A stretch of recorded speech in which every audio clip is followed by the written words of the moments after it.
ਅਫਗਾਨ ਤਾਲਿਬਾਨ ਨੇ ਪਾਕਿਸਤਾਨੀ ਅਵਾਮ ਨੂੰ ਹਰਾਸਾ ਕਰਨ ਲਈ 13 ਮਾਰਚ ਨੂੰ ਡਰੋਨ ਹਮਲੇ ਕੀਤੇ। ਡਰੋਨਸ ਨੂੰ ਹਦਫ ਤੱਕ ਅਪੜਨ ਤੋਂ ਪਹਿਲਾਂ ਨਿਸ਼ਾਨਾ ਬਣਾ ਕੇ ਡੇਗ ਦਿੱਤਾ ਗਿਆ। ISPR ਦੇ ਮੁਤਾਬਕ ਹਮਲਾ ਅਫਗਾਨ ਤਾਲਿਬਾਨ ਦੇ ਦਹਿਸ਼ਤਗਰਦਾਨਾ ਜ਼ਹਿਨੀਅਤ ਦੀ ਨਿਸ਼ਾਨਦਹੀ ਕਰਦੇ ਨੇ। ਕੋਇਟੇ ਵਿੱਚ ਡਰੋਨ ਦੇ ਤਬਾਹਸ਼ੁਦਾ ਮਲਬੇ ਨਾਲ 2 ਬੱਚੇ ਜ਼ਖਮੀ। ਕੋਹਾੜ ਤੇ ਰਾਵਲਪਿੰਡੀ ਵਿੱਚ ਇੱਕ ਬੰਦਾ ਜ਼ਖਮੀ ਹੋਇਆ। ਅਫਗਾਨ ਸਰਜ਼ਮੀਨ ਤੋਂ ਦਹਿਸ਼ਤਗਰਦਾਂ ਦੇ ਖਾਤਮੇ ਤੱਕ ਆਪਰੇਸ਼ਨ ਗਜ਼ਬ ਲਿਲ ਹਕ ਜਾਰੀ ਰਹੇਗਾ।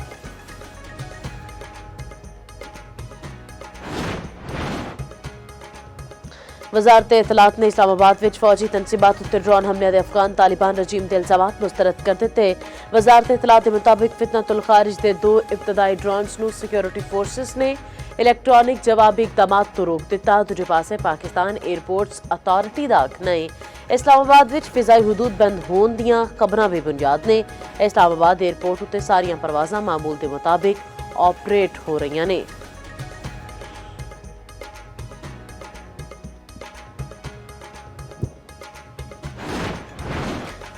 अमरीका का तेल की बरामदात लिए इंतहाई अहम जजीरा खुर्ज तबाह करने का दावा। सदर ट्रंप ने आख्या खुर्ज जजीरे उत्ते वाक़े सारे फौजी अहदाफ तबाह कर दिते। सेंट्रल कमांड ने मशरक़े वस्ता की तारीख की तबाहकुन बमबारी की। जजीरे उत्ते तेल तनसीबात नूं जानबूझ के निशाना नहीं बनाया।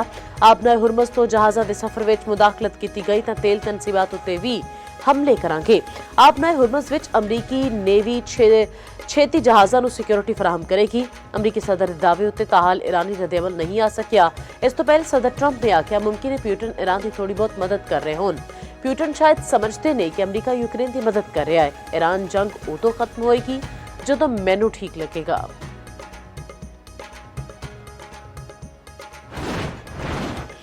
अमरीकी सदर ने ईरान दा अफसुदा यूरेनियम रूस मुंतकिल करन दी प्यूटन दी पेशकश मुस्तरद कर दी। अमरीकी मीडिया के मुताबिक रूसी सदर दी पेशकश तेहरान के खिलाफ जंग के खात्मे के मुआहदे का हिस्सा सी।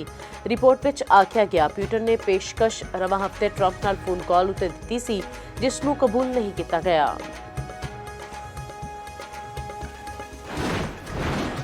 ईरान जंग के बाद अमरीका लिए मुश्किलात पैदा होने लग गई। मईशत नूं वेख के बाद एक झटका। अरब मीडिया के मुताबिक जंग के बाद अमरीकी स्टॉक मार्केट तो $2 ट्रिलियन का सफाया।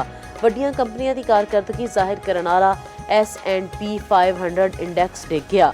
पिछले 2 हफ्तियां विच इंडेक्स विच 3.6% घाटा रिकॉर्ड। दूजे पासे आलमी मंडी विच खाम तेल दीआं कीमतां आसमान ताईं पड़ गईआं। एक हफ्ते के दौरान खाम तेल दीआं कीमतां विच 11% इजाफा होया।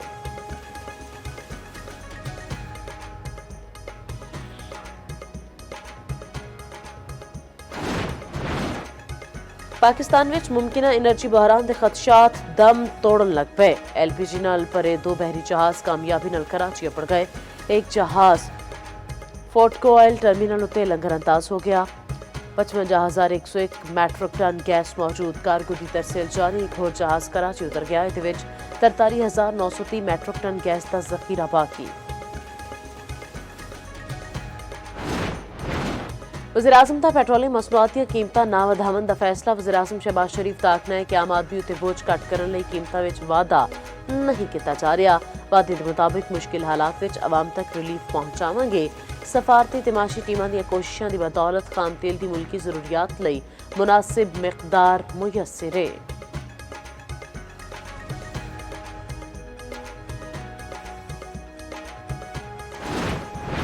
पाकिस्तान ने दूजे वनडे विच बांग्लादेश नूं 128 रन्स तो शिकस्त दे दी। 3 मैचों की सीरीज़ 1-1 नाल बराबर हो गई।